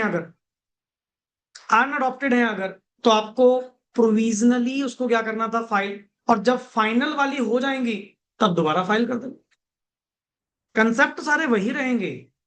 बेशक आप ग्रुप 2 में बैठे हैं, लिटिल बिट रिलेशन आपको कहां से मिलेगा मेरे एग्जांपल्स में? लॉ, अकाउंट्स, जो आम हमने बेसिक बेसिक पॉइंट्स अपने सुने हो। अब सुन, यहां पे मैं एक टॉपिक डिस्कस करवा रहा हूं, ऑडिट प्रोसेस। ऑडिट का प्रोसेस, अब इसको थोड़ा सा ध्यान से एक बार समझना। ये जो मेरा प्रोसेस है ये मैं सिलेबस ही इंट्रोड्यूस कर रहा हूं, यही तुझे बैक टू बैक नेक्स्ट आगे मिलेगा। सबसे पहले बच्चे, सबसे पहले ऑडिट का प्रोसेस है, स्टेप बाय स्टेप गाइड कि कैसे आप लोग अपना एक ऑडिट शुरू करते हैं और एंड करते हैं। सबसे पहले ऑडिटर परफॉर्म करता है जी preliminary engagement activities. Preliminary engagement activities, as the name says, engage होने से पहले। एंगेज मीन्स अपॉइंट, अपॉइंट होने से पहले, फिर इसकी डिटेल में जाऊंगा। एंगेज होने से पहले there are some activities which are to be performed by the auditor. एक बात बताओ, क्या हर कोई जना खना पर्सन उठा के मेरे को अपॉइंट कर लेगा? क्या मेरी कोई विलिंगनेस नहीं है, मेरा कोई मन नहीं है पर्टिकुलरली कि मैं तेरा काम करूंगा नहीं करूंगा? मेरा भी तो मन हो। अब पता लगे शहर के चोर उचक्के पर्सन जितने लोग हैं, डिसऑनेस्ट अनस्क्रप्टलेस पीपल, करप्टेड लोग, वो मुझे अपॉइंट करने की बात कर रहे हैं कि हमारे बिजनेस का क्या करो, ऑडिट करो। मैंने जवाब दे दिया। कहते जी आप कैसे जवाब दे सकते हो, आपकी तो ड्यूटी बनती है ऑडिट करना। मैं किसने कहा ड्यूटी बनती है? हमारे बीच में कॉन्ट्रैक्ट है, और कॉन्ट्रैक्ट बना कहां पे? कॉन्ट्रैक्ट तो बना ही नहीं। और पर्टिकुलरली प्रीलिमिनरी एंगेजमेंट एक्टिविटीज के मुताबिक जब तक मुझे ग्रीन सिग्नल नहीं मिलता, मेरे मन की तसल्ली कि मुझे तुम्हारा काम पकड़ना चाहिए या नहीं। फॉर एग्जाम्पल, मुझे पहले ही पता लग गया कि अगर मैं तेरा काम पकड़ूंगा ना, मेरा इंडिपेंडेंस ब्रीच हो, कॉम्प्रोमाइज हो, मैं सही ढंग से काम कर ही नहीं पाऊंगा। एंड मुझे आपकी विलिंगनेस के अकॉर्डिंग क्या करना पड़ेगा? काम करना पड़ेगा। Should I accept? नहीं, पहले मना कर दो। जहां तुझे पता है कि आज तो हाँ कर देगा, 4 दिन बाद तू भागता फिरेगा कि पीछा छुड़वाओ इनसे, फिर तूने पहले हाँ क्यों करी? यार ये थोड़ी पैसा मिल रहा जो मर्जी कर लो। आपको भी तो समझना चाहिए पर्टिकुलरली कि whether you should accept it और नॉट, वेदर टू कंटिन्यू और नॉट। कईयों के ऐसे हालात हो जाते हैं, 1 साल मैंने काम कर दिया, मेरे को पता मैंने 1 साल कैसे काम करा, अगली बार मैं कहा जी माथा टेका, उल्टा मेरे से पैसे ले जाओ, मैं काम नहीं करूंगा तुम्हारा। कहता जी ऐसे क्या बात होगी? ये जाके ना अपनी मैनेजमेंट से पूछ, मेरे से नहीं। उनको अकल ही नहीं है काम करवाने की, कॉपरेट ही नहीं करते। नहीं पूछे ऑडिट क्या मैंने करना है? ऑडिट का करना मेरी रिस्पॉन्सिबिलिटी बनती है, और क्या मैं अपने लिए ऑडिट कर रहा हूं? तुम्हारी ड्यूटी बनती थी ऑडिट करवाना, कॉपरेट करवाना। अब आप कॉपरेट नहीं कर रहे, मुझे क्या पता एंटिटी में क्या चीज कहां पड़ी है, किसके, कौन सी इंफॉर्मेशन कैसे बनाई गई, कौन सी ट्रांजेक्शन कैसे की गई। जब आप ही नहीं बता रहे, फिर कल को नोटिस तो आपको ही आना है, मेरे पे क्या आ रहे हो? So there are some preliminary engagement activities, जिसमें आती हैं बच्चे 3। मेरा शॉर्ट वर्ड होता है एसए के मुताबिक, यहाँ पे स्टैंडर्ड्स ऑन ऑडिटिंग बोलते हैं। जैसे अकाउंट्स में क्या बोलते हो? As, accounting standards. यहाँ पे चलता है एसए, स्टैंडर्ड्स ऑन ऑडिटिंग। 220, 220, 210 ये नंबर है इनके। जस्ट सुनो गल्ला, इस पे ना हाय क्या बोला था, 220 आएगा, कहीं कह दो हाय मैं लिखना भूल गया, सब मिलेगा। बट अभी जस्ट कला सुन, 220, 220, 210। पहला, क्या मुझे तुम्हारा काम एक्सेप्ट करना चाहिए या नहीं करना चाहिए? पहली चीज, सर 220 ने कुछ प्रोसीजर दिए, यू हैव टू परफॉर्म। आप करके देखो, आपको आंसर मिल जाएगा कि आपको एक्सेप्ट करना चाहिए या नहीं। दूसरा, इवेल्युएट योर एथिकल रिक्वायरमेंट्स। क्या आप इंडिपेंडेंट रहकर इनका काम कर पाओगे? फॉर एग्जाम्पल, अपना रिश्तेदार का काम, किसी रिलेटिव का काम अगर आप लोगे, किसको नहीं पता कि डे वन से तुम लोग क्या होंगे? Simple sense. आप इवेल्युएट करो अपने आप को। मैं कह रहा हूं जी, जब मुझे यहां से ग्रीन सिग्नल नहीं मिल रहा, मैं आगे की तो बात ही नहीं करूंगा। कौन सी प्लानिंग, कौन से प्रोसेस, बहुत दूर की बात है सर। पहले आप पॉइंट तो कर लो। और तीसरा, चल मानना इंडिपेंडेंट होकर काम कर पाऊंगा और मुझे तुम्हारा काम करना भी चाहिए, मुझे कोई ऐसे गलत सिग्नल नहीं मिले। Let me clear my terms, fees, timing, resources, scope, methodology, reporting format, कि मेरी टर्म्स भी तो एग्री कर लो। मन करे तुम मेरी फीस झेल ही ना पाओ, ये भी हो सकता है। ये भी तो हो सकता है कि आप अल्टीमेट मुझे हायर ही नहीं कर सकते, इतनी फीस है। और मान लो, पहले जो लोग करते हैं अक्सर, कोई नहीं जी, कोई नहीं, कर देंगे वो ले लेंगे सर, कोई नहीं ले लेंगे, घर में ही है काम, घर में ही है पैसे, वो घर में ही रहेगी, आए ही नहीं कभी वापस। फिर बाद में डिस्प्यूट पड़ेंगे। इन चीजों को लेकर हमेशा सॉर्टेड, ये मेरी पक्की आदत है। ये नॉर्मली हम रखते हैं इस चीज को लेकर, क्यों? देखो, आज एक बार थोड़ा स्ट्रेट फॉरवर्ड होना जरूरी है। अगर नहीं होते ना, एक्सपेक्टेशन तेरे माइंड में भी और सामने वाले के माइंड में भी गलत बनेंगी। मन करे मैं सोची जा रहा हूं ज्यादा पैसे लूंगा, बोला तूने कुछ नहीं। वो सोची जा रहा फ्री का काम है, आपको कौन सा पैसे देने, ये ओबलाइज करेगा इतना, तो इसका खुद ही मन में बनाई बैठा है कि ये तो ओबलाइज करेगा, इतना तो करेगा ही मेरा। मौके पे उसने फीस मांग ली, साइन करने से पहले, बाद में थोड़ी। साइन करने से सर फीस क्लियर करो जी, पड़ गया डिस्प्यूट, वही दिक्कत आ जाए। फिर वजह तेरी गलत है ना। तूने 210 एसए के मुताबिक एंगेजमेंट लेटर क्यों नहीं साइन करवाया, इनसे भी और खुद भी? Sir it's better for both of us, तेरे लिए भी सही है, मेरे लिए भी सही है। कल को ना तेरे माइंड में कुछ गलत जाता ना मेरे माइंड में, मैं अपनी बात से मुकरता, सामने रख के बैठ जाते। और अगर तू अपनी बात से मुकरेगा, अपने बीच में रिस्पॉन्सिबिलिटियां डे वन पेपर पेन पे क्लियर लिखी हुई, ये जरा से भी भूलने की कोशिश करेगा ना, रिमाइंड करवाऊंगा, याद कर ले हमारे बीच में क्या एग्रीड हुआ था, इतने पैसे, ये रिस्पॉन्सिबिलिटी। और क्लाइंट बहुत चीज है, बहुत चीज है। ये का क्या करेंगे कि एक बार सीए को अपॉइंट कर लिया, मतलब फिर पे लो सारा काम, ये भी वो भी फलाना भी, सर ये भी कर दो। वो एक साइन से तो मारने हैं, मैं कहूँ तू कर ले, हम तो पैसे लेंगे। अलग कहता ना जी, सर ये भी तो एग्रीड हुआ था, ये भी तो एग्रीड हुआ था। मैं कहा तू वो कागज लेके आ जिसपे एग्रीड हुआ था, दिखा साले क्या लिखा हुआ था। होगा, तभी डिस्प्यूट रिजॉल्व होंगे। कोई कागज ही नहीं करा, लमसम कर लिया, बस दे दिया करो जी, 50-60 हजार रुपये दे दिया करो। अगला क्लाइंट ना फिर 50-60 हजार में सब कुछ कवर करने की कोशिश करेगा। ये भी है जी, करवा लो। प्रोजेक्टेड रिपोर्ट चाहिए, ये भी करवा लो। कोई लोन के लिए डॉक्यूमेंट बनवाने हैं, ये भी बनवा लो। हम स्पेसिफिकली साफ शब्दों में लिख के देते हैं, मेल पे, कोटेशन भी पड़ी होगी, मैं दिखा दूंगा, मेल पे clearly, the above quotation is only for the said services, and if any other service will be rendered, it will be extra charged. And as per the increment, annual increment, the 10% fees, 15% fees will be annually incremented. हर चीज verbally नहीं, writing. अपा काम तब तक शुरू नहीं करते जब तक मुझे मेल के ऊपर अप्रूवल नहीं आती, एडवांस पेमेंट नहीं होती। मैं क्यों काम करूं, वेले थोड़ी है, इस काम के पीछे रह गया। हालांकि इन चीजों में ऐसा कोई करता नहीं है, दुनिया में लोग बहुत बैठे हैं ना, अतरंगी लोग बहुत बैठे। मतलब आपा कहते हैं जी बैड डेट्स, बाकी दुनिया में तो सुने थे, अपने प्रोफेशन के अंदर भी बैड डेट्स हैं, क्लाइंट फीस नहीं देते। गलती आपकी है, तुमने टाइमली क्यों नहीं मांगी, तुमने रिकवरी क्यों नहीं करी, तुमने पर्टिकुलरली उसका काम क्यों करा।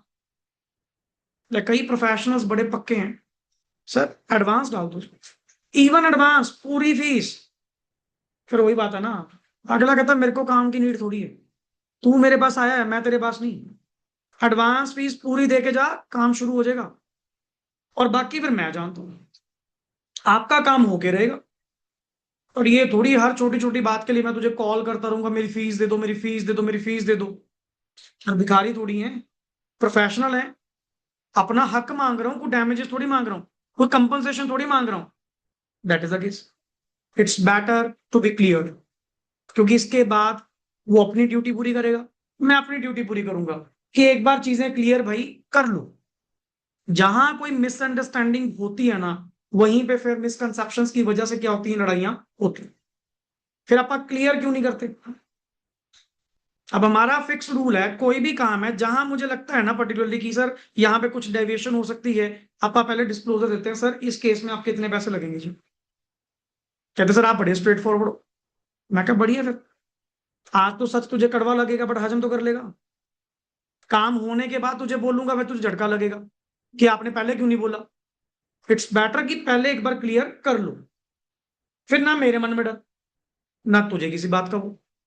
तुझे भी क्लियर होगा कि काम अगर हो गया तो इतने पैसे लगेंगे, सीधी सी बात। That is preliminary engagement activities, कि पहले भाई इन चीजों को लेकर क्लियर कर लो, फिर तो मैं काम एक्सेप्ट करूं, फिर तो मुझे अपॉइंट करो, मेरा अपॉइंटमेंट लेटर मुझे दे दो, मैं एक्सेप्टेंस आपको दे दूंगा, डन। नहीं, यही जवाब। या मान लो सपोज मैंने अपनी प्रीलिमिनरी असेसमेंट करी, इनके बारे में पता करा, इनके नेचर ऑफ बिजनेस के बारे में पता करा। और दूसरी बात, ऑडिटर है, परमात्मा थोड़ी है, हर चीज आती होगी, हर चीज के बारे में तुझे पता होगा। मन करे जिस तरह का ऑडिट आप मुझे बोल रहे हो उसमें मेरी एक्सपर्टीज ही नहीं, I am not updated in that field. हमारे ऑडिटिंग के अंदर भी नेचर ऑफ बिजनेस में क्या एक ही तरह का बिजनेस दुनियादारी में चल रहा है? हजारों तरह के बिजनेस है। कई बार ना क्लाइंट की कॉल आती है, सर आपसे मिलना था जी। मैं कहा प्रभु पहले बता, तू बता बोल कौन रहा है और कहां से बोल रहा है, किस रिगार्डिंग मिलना है, मैं ये डिसाइड तो कर लूं तुझे मिलना है कि नहीं मिलना है। बस मिलना है जी। कहाँ पे अपना ऑफिस? मैं कहा पहले काम बता। कहता सर इस रिगार्डिंग मिलना है। मैं कहा फिर तो मिलो मत, मैं करता ही नहीं। इन दैट केस मिलके करेगा क्या? जो चीज मेरे स्कोप से बाहर है मैं उसको पहले ही जवाब दे रहा हूं। और आधा अधूरा काम अपा कभी पकड़ते ही नहीं। अगर तो मैं उसमें स्टेप इन हो गया काम में, फिर तो भाई काम पूरा पकड़ेंगे। नहीं, वो आपके लिए प्रोफेशनल बिहेवियर गलत होगा। काम आपने पकड़ लिया, पूरा अगले का चढ़ाया नहीं, पैसे ले लिए, फिर गलत चीज। पता नहीं यार, हमसे तो ऐसा काम कभी होता नहीं। हमारा मन हमारा जमीर तो ऐसी चीजें लाओ कभी करता नहीं। उल्टा मैं किसी आगे सीए को काम दिलवा दूंगा। एट प्रेजेंट ये तो बिल्कुल ही प्रैक्टिस है, तो हम आउट ऑफ हो गए कि नहीं अपन तो होली सोली अब इस लाइन में है। ले आज भी किसी क्लाइंट्स के कॉल आते हैं, कुछ और आते हैं रिगार्डिंग, सर काम करवाना था। मैं कहा जी मैं नहीं करता, मैं आपका काम करवा दूंगा, आउटसोर्स कर देते हैं, मेरे क्लीग हैं वो करते हैं, आप उनसे करवा लें, बट मैं रिस्पॉन्सिबिलिटी टेकअप नहीं करूंगा। अब क्या फायदा मैं पहले टेकअप करूं, बाद में फिर तंग हूं, भागते फिरेंगी, मैं तो काम कर नहीं पा रहा। हाँ, जो चीजें मैं आज भी कर रहा हूँ, कुछ रिलेटेड वर्क, वो आज भी कर रहा हूँ, उसमें कोई परवाह नहीं, लिया जी काम हम करके देंगे। इसको बोलते हैं प्रोफेशनल कॉम्पिटेंस। ड्यू केयर के साथ, स्किल के साथ क्या करना, काम करना। This is called as ethical requirements. है ना word, evaluating the ethical requirement, क्या तुम एथिकली इस काम को कर पाओगे? अगर काम कर पाओगे, you should accept it. And terms agree कर ले बस मेरी, आई विल एक्सेप्ट इट। मुझे क्या दिक्कत है? Number two point, number two में क्या आता है? Auditor engagement. ऑडिटर एंगेजमेंट,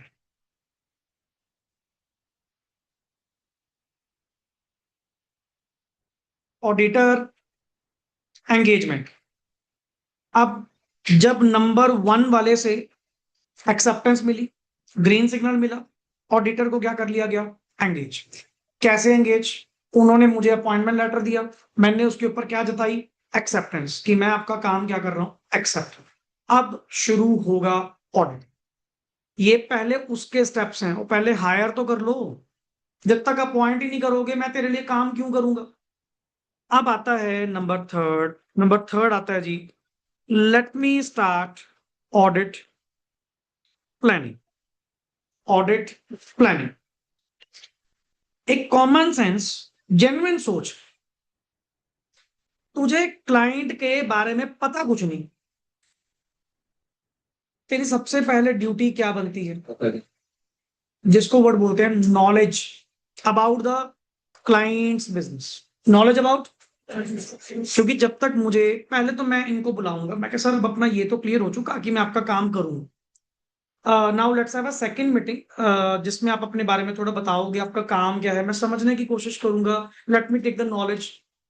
क्योंकि जब तक मैं आपके काम की, आपके बिजनेस की नॉलेज नहीं टेकअप करूंगा, मुझे प्रभु जी यही नहीं पता ऑडिट करना किसका है, क्या एक्टिविटी तुम करते हो, एंड पर्टिकुलरली किन किन बिजनेस में तुम लोग हो, ज्योग्राफिकल एरियाज में क्या काम करते हो, लोकेशन क्या है, तुम रिटेल में हो, होलसेल में हो, मैन्युफैक्चरिंग में हो, सर्विस में हो, करते क्या हो, about the nature of operations, about the size of the entity. मैं मन करे इनको कम मांग की जा रहा हूं, क्यों, देखने में देसी से लग रहे हैं, अब अल्टीमेट पता लगा साला करोड़ों का बिजनेस लेके बैठे हैं। मैं कह रहा, मैं तो अंडर एस्टिमेट, गलती फिर तेरी है ना। कारण, जब तक तुम क्लाइंट के बिजनेस की नॉलेज ऑब्टेन नहीं करते, नथिंग टू डू, पहले जाके पता कर। सबसे इंपॉर्टेंट चीज, आप जब उनकी एंटिटी में क्या करोगे, विजिट करोगे, एंटिटी में विजिट करोगे, करो, जरूर करो। कहीं पहले दिन ही प्रोसीजर लगाने शुरू कर दे, रुक तो जा, पहले इनके जाके वही ना मैग्नीफायर लेके देखने लग गए माथा, कौन क्या कर रहा है क्या नहीं। पहले जाकर इनका सिस्टम समझो, करते क्या है ये। और जब भी तुम किसी एंटिटी में जाओगे, तुम्हें दो सिस्टम देखने को मिलेंगे, इंटरनल कंट्रोल सिस्टम, कौन सा, आईसी, शॉर्ट वर्ड बोलते हैं क्या, आईसी, इंटरनल कंट्रोल सिस्टम, और दूसरा अकाउंटिंग सिस्टम, अकाउंटिंग सिस्टम। अब थोड़ा सा रूट समझ लो ध्यान से, जब भी तुम पर्टिकुलर किसी भी एंटिटी में जाओगे, तुम्हें हमेशा दो सिस्टम देखने को मिलेंगे, one is called as internal control system, और दूसरा कौन सा, अकाउंटिंग सिस्टम। नो डाउट मेरे स्कोप में हुआ एम ऑडिटर, किसका ऑडिटर, एफएस। मैंने ऑडिट किसका करना है, FS. FS is linked with accounting system. FS के लिए, उसका ऑडिट करने के लिए लिंक विद क्या है, अकाउंटिंग सिस्टम। बड़े कहते नहीं, कल्ला अकाउंटिंग सिस्टम। जैसे पहले तो इस पर चर्चा कर, अकाउंटिंग सिस्टम में क्या था, सर पहले ये तो चेक कर लो, ये अकाउंटिंग मेंटेन कैसे करते हैं, मैनुअल करते हैं, इलेक्ट्रॉनिकली करते हैं, एंड क्या क्या मेंटेन करते हैं, journal, principal books, trial, next आगे, मतलब क्या रिकॉर्ड्स हैं, पहले उनका जाके अकाउंटिंग सिस्टम समझो। जब तक तुम इन चीजों के बारे में नहीं समझोगे, और even accounting system guided by क्या होता है, इंटरनल कंट्रोल्स, जो एंटिटी ने अपनी डेली रूटीन में इफेक्टिव एंड एफिशिएंट वर्किंग के लिए लगाए होंगे, that are called as internal controls, that are called as internal controls. And without understanding those, जैसे किसी एंटिटी में अगर तुम गए, तुमने देखा यार इंटरनल कंट्रोल्स बहुत स्ट्रिक्ट है, डिसिप्लिन है, डिटरमिन्ड होकर ये काम करते हैं, क्या तुम्हारा level of application of audit procedures ज्यादा होगा या कम होगा, कम। क्योंकि मेरे से ज्यादा तगड़े तो ये ऑलरेडी पहले बैठे हैं, समझे ना पॉइंट। पर वही बात, तूने मेरे भाई वहां पे जाके कुछ पता ही नहीं करा, लग गया अपना टैची पैक करके आ गया कि पर्टिकुलर अपन तो ये प्रोसीजर लगाएंगे। मेरे प्रभु, पहले जाके उनका सिस्टम देख, मैनुअल है, कंप्यूटराइज्ड है, उसमें भी कितना स्ट्रिक्ट है।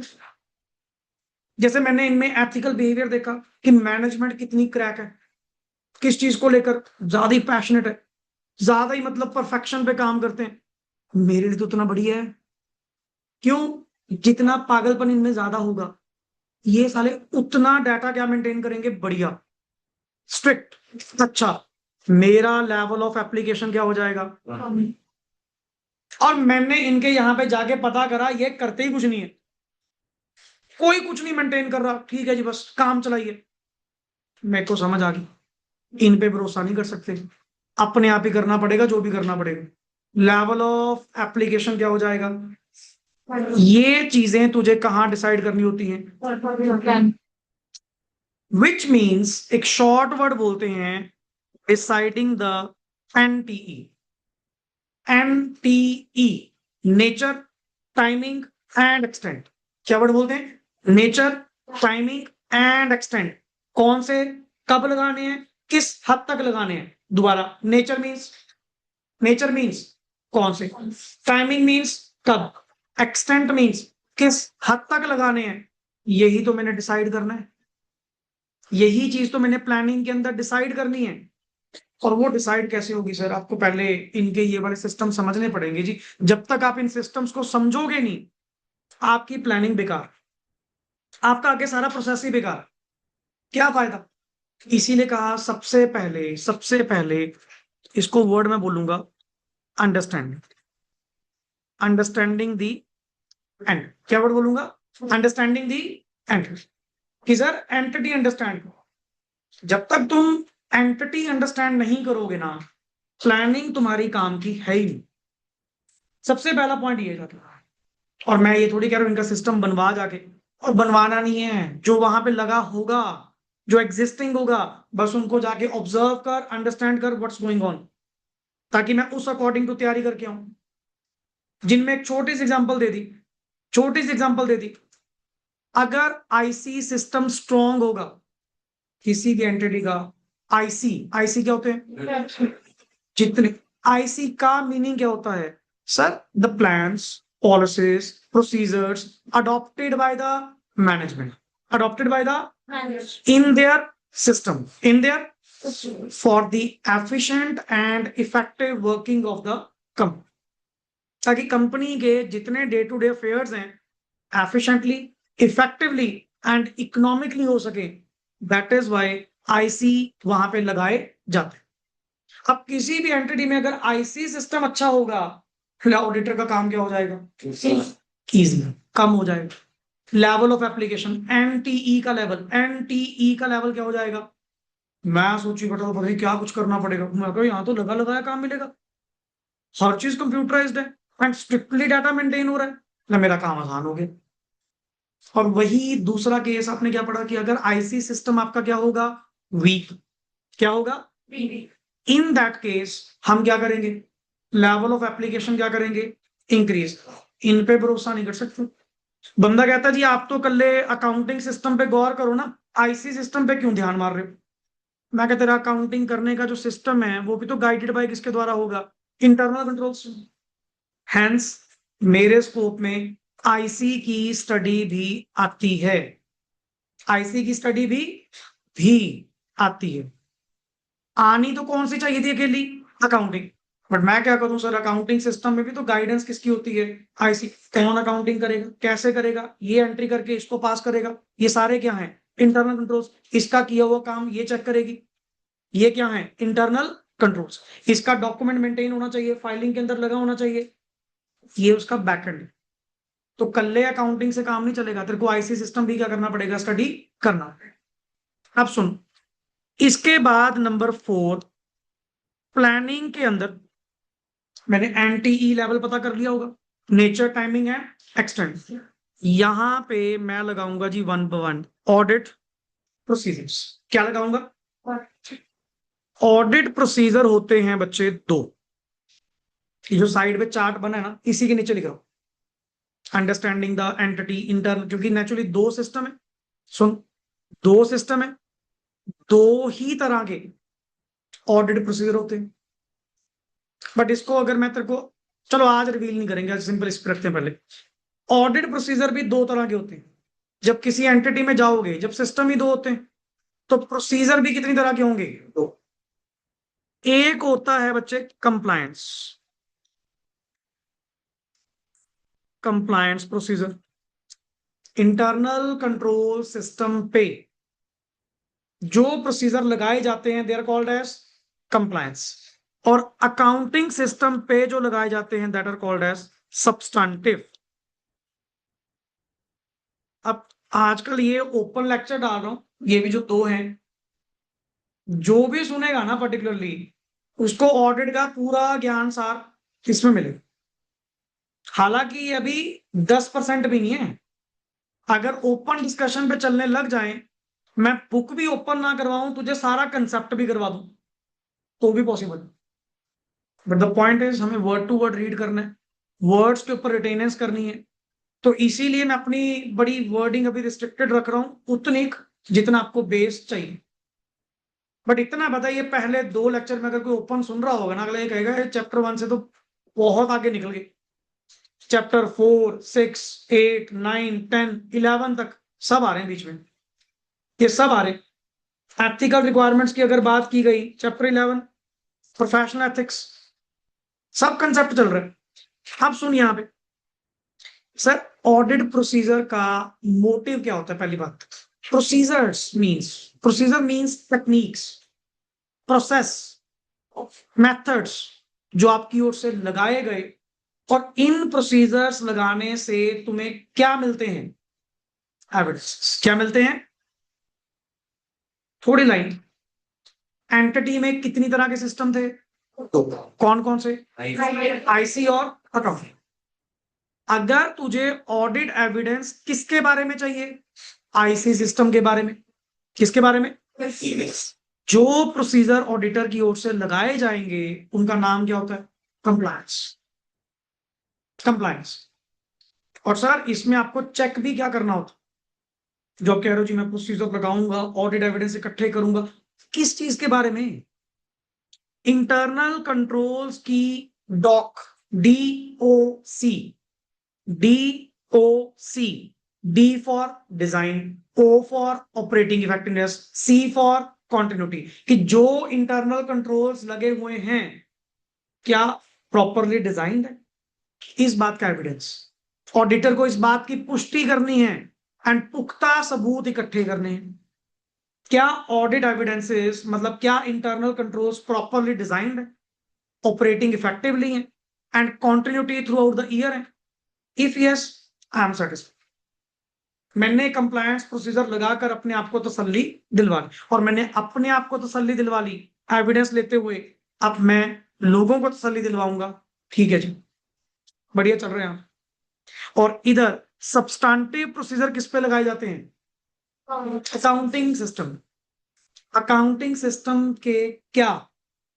अकाउंटिंग सिस्टम के द्वारा प्रोड्यूस किए गए डाटा, द्वारा अकाउंटिंग सिस्टम के द्वारा प्रोड्यूस किए गए डाटा की कार, CAR, कार चेक करने के लिए। Car means completeness, A for accuracy, R for reliability. अगर अल्टीमेटली मैंने अकाउंटिंग सिस्टम के डाटा जो प्रोड्यूस हुआ उसकी कार चेक करने के लिए प्रोसीजर लगाए और ऑडिट एविडेंस मुझे पॉजिटिव मिले, आई कैन अश्योर। मुझे नेगेटिव मिलेंगे, ऑडिट एविडेंस गलत मिलेंगे, मैं आपको वैसे ओपिनियन दे दूं। तो ये भी तो पता होना चाहिए ना, ये सिस्टम आपके मतलब क्या प्रोवाइड करते हैं, इनमें ऑडिटर ने किस चीज के बारे में ऑडिट एविडेंस ऑब्टेन करने। हाँ, word is very clear, word is very clear. इन प्रोसीजर्स को लगाने का motive, you have to obtain audit, audit evidences. Audit evidences आपके क्या होने चाहिए? Sufficient and appropriate. Sufficient and which is called as SAAE, which is called as SAAE. Short word चलेगा आगे भी, that is called as sufficient and appropriate audit evidences. अब sir इसका मतलब क्या, थोड़ा एक बार बताओ। कहते जी जो ऑडिट एविडेंस आपको मिलेंगे वो ऑडिट एविडेंस मस्ट भी क्या होने चाहिए? सफिशिएंट भी होने चाहिए, एप्रोप्रिएट भी होने चाहिए। सफिशिएंट माने क्वांटिटी वाइज, एप्रोप्रिएट माने क्वालिटी वाइज। हमें दोनों चाहिए, हमें क्वालिटी वाइज भी चाहिए और क्वांटिटी वाइज भी चाहिए, कि जिससे जिससे मैं कंक्लूजन जनरेट कर सकूं। अब कई बार क्या होता है, मान लो एविडेंस मिल तो गया बट कोई ठोस सबूत नहीं है, कोई पुख्ता सबूत नहीं है कि जिसके बेसिस पे मैं कंक्लूड कर सकूं। मतलब तुझे किस बात की लैकिंग लग रही है? किस बात की लैकिंग लग रही है? सर या तो वो सफिशिएंट नहीं है या वो एप्रोप्रिएट। हमें चाहिए बोथ। कोई भी ऑडिट एविडेंस जो यहां से तुम इकट्ठा करोगे, दैट ऑडिट एविडेंसेस मस्ट भी क्या चाहिए? सफिशिएंट भी होने चाहिए, और मेरे को दोनों चाहिए। अगर दोनों नहीं होंगे ना सर, और मेहनत करो और प्रोसीजर लगाओ, बट एविडेंस इकट्ठे करो। तुम समझ नहीं दे। एविडेंस ही तो वो चीज है जिससे तुम नेक्स्ट आगे क्या कर पाओगे, कंक्लूड कर पाओगे, ओपिनियन बना पाओगे। तेरे कंक्लूजन तक लाने में कौन मदद करेगा? एविडेंस। एविडेंस कहां से मिलेंगे? प्रोसीजर लगाकर। प्रोसीजर कौन से लगाएं?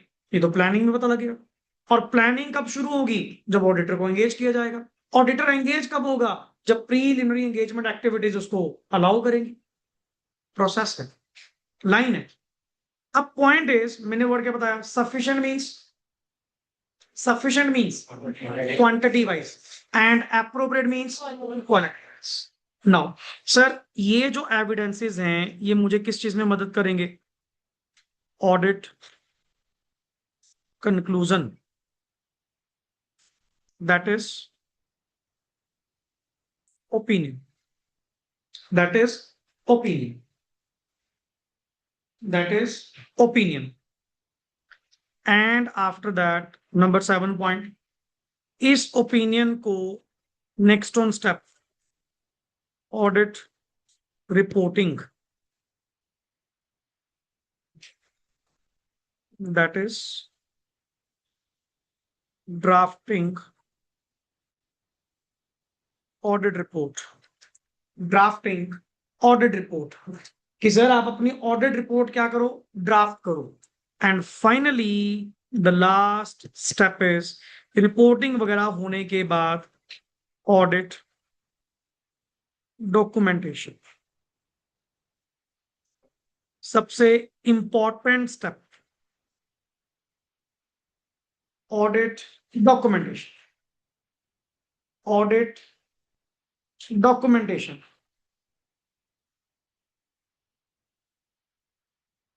Audit documentation. अब सुनो पॉइंट, कहां तक पहुंच गए थे अपन? एविडेंस। एविडेंस अगर आपको काम के मिलेंगे तब भी तो नेक्स्ट आगे आप क्या जनरेट कर पाओगे? कंक्लूजन। ये पूछते हैं ऑडिट एविडेंस का मतलब, सर एक ऐसी इंफॉर्मेशन जिसके जरिए ऑडिटर अपना कंक्लूजन क्या कर पाएगा? ड्रॉ कर पाएगा। That information is basically called as evidence. And that evidences must भी क्या होने चाहिए? सफिशिएंट। एंड सफिशिएंट माने क्वांटिटी वाइज भी, एप्रोप्रिएट माने दोनों चाहिए, क्योंकि वर्ड एंड है बीच में। और सर अगर एविडेंस सही मिलेंगे तभी तो मैं अपना कंक्लूजन ड्रॉ करूंगा, तभी तो मैं कंक्लूजन ड्रॉ करूंगा ना आगे।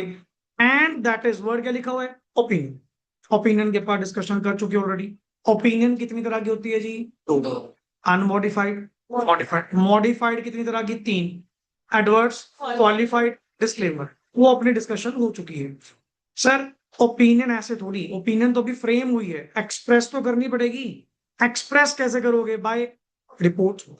एक प्रॉपर रिपोर्ट आपको बनानी पड़ेगी जिसको हम वर्ड क्या बोलते हैं? Audit report.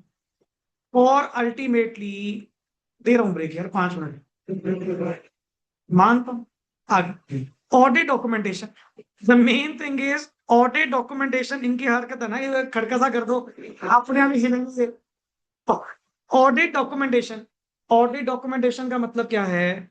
ये जितना प्रोसेस बिगिनिंग से लेके एंड तक, what ever the auditor has done, जो भी ऑडिटर ने शुरू से लेके एंड तक कुछ भी कराना, must maintain in its file.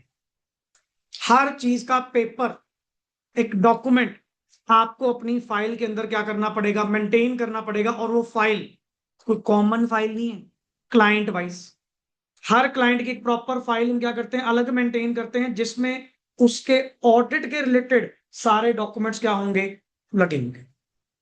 और this is the most most important thing to do.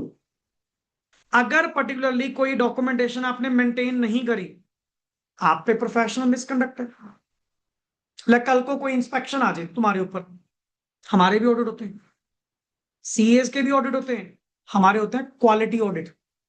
Financial audit नहीं, वो तो हमारे लगे हैं। कौन से ऑडिट? जो आईसीआई करवाएगा, नाफरा करवाएगा। कौन से ऑडिट? Quality audit. कि whether the professionals are serving good quality. How can they check? वो आएंगे, इंस्पेक्शन बिठाएंगे, ले आओ जी, पिछले साल आपने कौन कौन से ऑडिट करे, ले आओ उनकी फाइल बाहर। कहते जी फाइल कौन सी फाइल है? मेरे बेटे तू आ जा मेरे साथ, तेरे को अभी लेके जाऊंगा।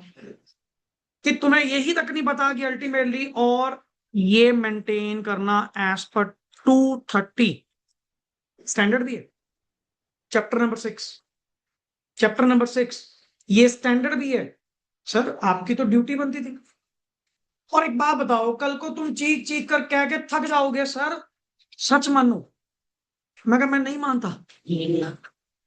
आप कहते रह कि मैंने ऑडिट करा जी, प्रॉपर एविडेंस के अकॉर्डिंग, प्रॉपर स्टैंडर्ड्स को फॉलो करते हुए, बेसिक प्रिंसिपल्स का ध्यान रखा। Nobody will listen. कोई लिसन नहीं करेगा। तू जितनी मर्जी कसमें वादे कर ले, कुछ नहीं होएगा, कोई नहीं मानेगा। यही वो फाइल है जो तुम्हें बचाएगी, एज अ डिफेंस तेरा काम करेगी कि तूने काम जो करा था वो बिल्कुल क्या करा था, सही करा था। जितनी जजमेंट्स आपने इस ऑडिट के अंदर यूज करी, जितने एविडेंसेस आपने इकट्ठे करे, प्रोसीजर क्या लगाए, प्लानिंग, एंगेजमेंट लेटर, मैं कह रहा हूं शुरू से लेके एंड तक कोई कागज है यार, कोई डॉक्यूमेंट है, कीप इट इन फाइल। हर चीज आपको फाइल के अंदर क्या करनी पड़ेगी, मेंटेन करनी पड़ेगी। हाँ, आजकल इसको वर्किंग पेपर्स भी बोलते हैं। क्या वर्ड बोलते हैं? Working papers. फिजिकली ना सही, इलेक्ट्रॉनिकली मेंटेन कर लो, सॉफ्ट कॉपी मेंटेन कर लो, हमें क्या दिक्कत है? But sir you have to maintain, आपको मेंटेन करना पड़ेगा। अगर आपने ये मेंटेन ना करा, आपके लिए तो प्रोफेशनल मिसकंडक्ट है। और दूसरी बात, अपनी जान कैसे बचाओगे जब कल को इंस्पेक्शन ओपन होगी, पीयर रिव्यू होंगे, अगले सीधे मिसकंडक्ट का ब्लेम डालेंगे, और आईसीए तुझे पेनलाइज करेगी रिगार्डिंग दिस, कि आपको इतना नहीं किसी ने सिखाया कि आप डॉक्यूमेंटेशन मेंटेन करें। इसके केस में दो वर्ड आते हैं, डॉक्यूमेंटेशन। क्या तुझे लग रहा है कि पर्टिकुलर एक बार ऑडिट हो जाने दो, उसके बाद मेंटेन करेंगे? Is it so? साथ के साथ इसको वर्ड बोलते हैं टाइमली मैनर। पूछेगा what is the preparation time? Sir preparation time is क्या, टाइमली मैनर। जो जो चीजें होती जा रही हैं, जैसे आप कभी ऑडिट में देखते होंगे, अगर कोई सीए ऑडिट करने जा रहा है, उसके पास उसकी डायरी, एक फाइल कोई ना कोई होती है। उसका कारण क्या है? जो जो मिलता रहेगा फाइल के अंदर ऐड करते रहेंगे। डज इट मीन वो फाइनल है फाइल? नहीं। फाइनल कब करें? जब ऑडिट कंप्लीट हो जाए। वहां पे मिलते हैं 60 डेज। कितने मिलते हैं? 60 डेज। असेंबल तब कर लेना, फाइनल तब कर लेना, बनानी तो शुरू से शुरू करो। जो तूने इतनी असेसमेंट्स करी, इतना प्रोसेस करा, और इतना कुछ देखने के बाद, रिपोर्ट रिपोर्ट बनाने के बाद, तू सच बता, तुझे खुद याद रहेगा तूने ऑडिट कैसे करा? तुझे खुद ही नहीं पता होगा क्या मैंने ट्रांजैक्शन चेक करी, कहां कहां मुझे क्या मिला। सर इसको वर्ड बोलते हैं प्रेपरेशन टाइमली होगी, इसमें कोई दिक्कत नहीं, प्रेपरेशन टाइमली होगी। असेंबल जो इसको करना है ना, फाइनल फाइनल जो करना है, वो ऑडिट रिपोर्ट होने के बाद, जो कि not later than 60 days. 60 days कहां से? From the date of signing of audit report. जिस दिन आपने ऑडिट रिपोर्ट साइन करी थी ना, वहां से 60 डेज के अंदर अंदर आप क्या करोगे, पर्टिकुलरली इसको बनाओ। पर इसको बनाए बिना तेरा काम ही नहीं चलेगा। हम तो तेरी बेटरमेंट की बात कर रहे, बचा सकता तो बचा ले अपने आप को। कल को यही चीज है, आप कहोगे सर मेरी कोई गलती नहीं, इन दैट केस ले आना सबूत सामने कि तूने ऐसा क्यों करा था। आप कह रहे हो जी मैंने प्रॉपर प्रोसीजर लगाकर ऑडिट एविडेंस लिए थे, दिखा कौन से प्रोसीजर लगाए थे, दिखा तेरी फाइल कहां पे। ये कल को एज अ डिफेंस और एज अ फ्यूचर रेफरेंस भी तो काम करेगी। कल को मन करे अगले साल प्रॉब्लम आ जाए, उससे अगले साल प्रॉब्लम आ जाए, फिर उन पॉइंट्स को देखने के लिए कम से कम फाइल तो मौजूद है, रिकॉर्ड तो मौजूद है, वहां से कर लेते। That is audit documentation. यहां जाकर तेरा पूरा एक ऑडिट क्या होता है, रैपअप होता है। और जितनी चीजें आपने इसके अंदर अभी देखी है ना, जो भी पॉइंट्स आप ये देख रहे हो, 8 points, these are basically chapters. जैसे कई तो इसमें चैप्टर ही हैं, जैसे आपका पॉइंट नंबर 3 है ऑडिट प्लानिंग, चैप्टर नंबर 2। अगर आज आपने आधे घंटे में ये जो सुनी है ना, इसी पे लास्ट लेक्चर अगर मैं टेकअप करूं, वर्ड यही होंगे, अंदर बहुत कुछ होएगा। ये तो मैंने अभी जस्ट आउटलुक प्रोवाइड करी है कि प्लानिंग मतलब, फिर आगे से आगे से आगे, और मैं हर चैप्टर शुरू करने से पहले तुझसे प्रोसेस लिखवाऊंगा और रिलेट करवाऊंगा कि अब पहले दिन और इन बिटवीन जब ये प्रोसेस सुनोगे कितना फर्क है। सुन क्यों, तब तुझे प्लानिंग का पता लग जाए ना, प्लानिंग के अंदर क्या क्या होता है, कैसे प्लानिंग करनी है, प्रोग्रामिंग क्या है, स्ट्रेटजी क्या है। एंड ये पढ़ा तेरा point number 5, audit evidence, chapter number 4, the lengthiest. तेरा मेजर ये दोनों, ऑडिट प्रोसीजर और ऑडिट एविडेंस, ये दोनों इकट्ठे कहाँ डील होंगे, चैप्टर 4 में। और ये पढ़ा तेरा reporting, chapter number 8। And the last audit documentation, chapter number 6। यही कंटेंट है। तो मेरे इस प्रोसेस के अंदर, और हमेशा यूजुअली मेरे पहले 2 लेक्चर बेस के ऊपर ही जाते हैं, पर इसकी मैंने हमेशा एक मतलब फेवर ही देखी है कि जब चीजें वर्बली एक बार डिस्कस हो जाती है ना, तो तुम्हारे लिए चीजें एक बार वर्ड्स नॉन हो जाते हैं।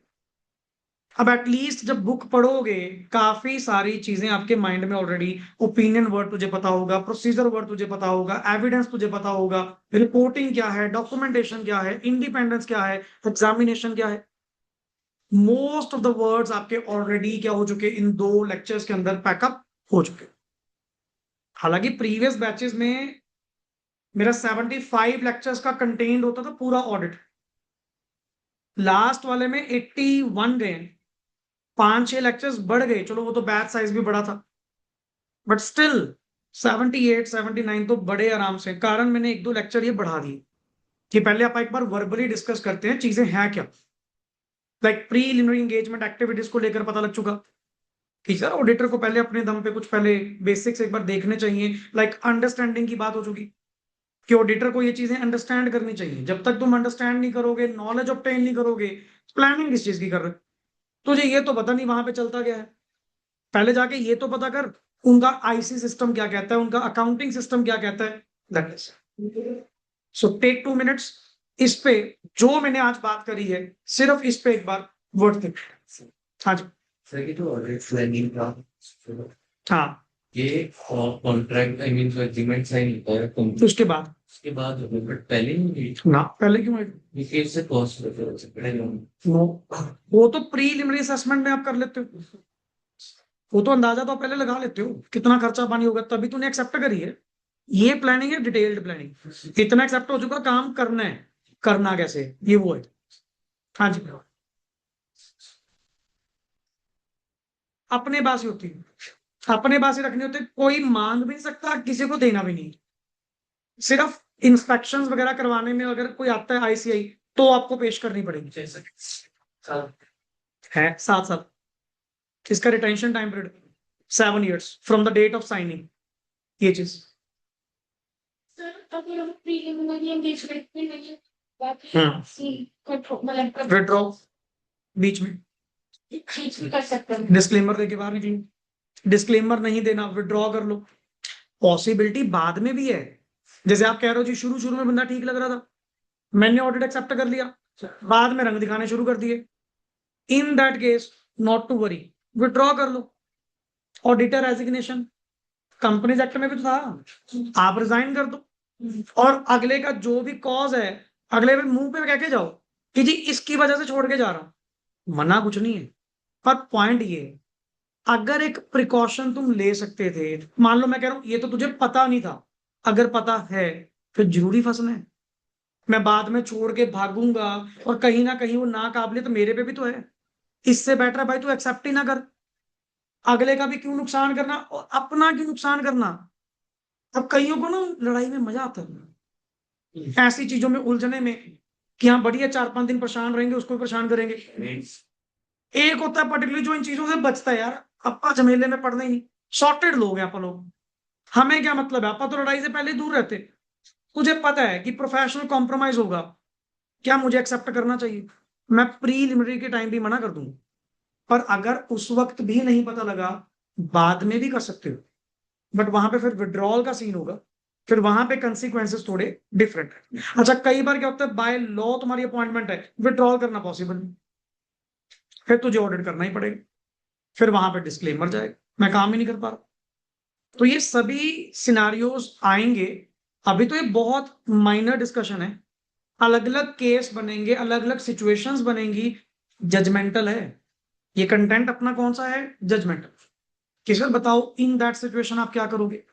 ये पॉइंट्स क्लियर? देखो जी, हाँ जी। मान लो इस ये में स्टेट बनाते हुए क्या बनाते हुए? फाइनल स्टेट हाँ। दो या ऑडिट के दो भी मिसयूज में कर दिया और दो मतलब वो ऑडिट हाँ है, पनिशमेंट्स हैं, ऐसे ही लगाएगा पनिशमेंट। आपका लाइसेंस डी बार कर देंगे। ना ना, टेम्परेरी, परमानेंट नहीं करते। हाँ ना यार, परमानेंट साले, ये बात कमरे से बाहर नहीं चलती। इतना कट कर देंगे वो, टेम्परेरी सस्पेंड होते होते हैं। हाँ जी, देखो फटाफट जल्दी। कंप्लायंस प्रोसीजर क्या है? कंप्लायंस वाले में क्या था? इंटरनल कंट्रोल्स के ऊपर अगर आपको ऑडिट एविडेंस लेने हैं तो वहां पे जो प्रोसीजर लगाए जाते हैं वो कौन से होते हैं? कंप्लायंस, ये चीज। हाँ जी बताइए, वेट पे आवाज नहीं। सर जो एफएस ले डाउन करेंगे तो ऑडिटेड वो थोड़ी आएंगे भाई, मतलब सिर्फ ऑडिटेड जिनका ऑडिट हो चुका है, बिल्कुल। हाँ जी, करें बैक, क्लियर है यहाँ तक? कल फाइनली बुक ओपन करेंगे, पहला पेज पढ़ेंगे, ठीक है? अब बेसिक कंटेंट आपका बिल्कुल क्या हो चुका? डन हो चुका। चलिए, ओके जी, thanks a lot and rest we will do in the next part.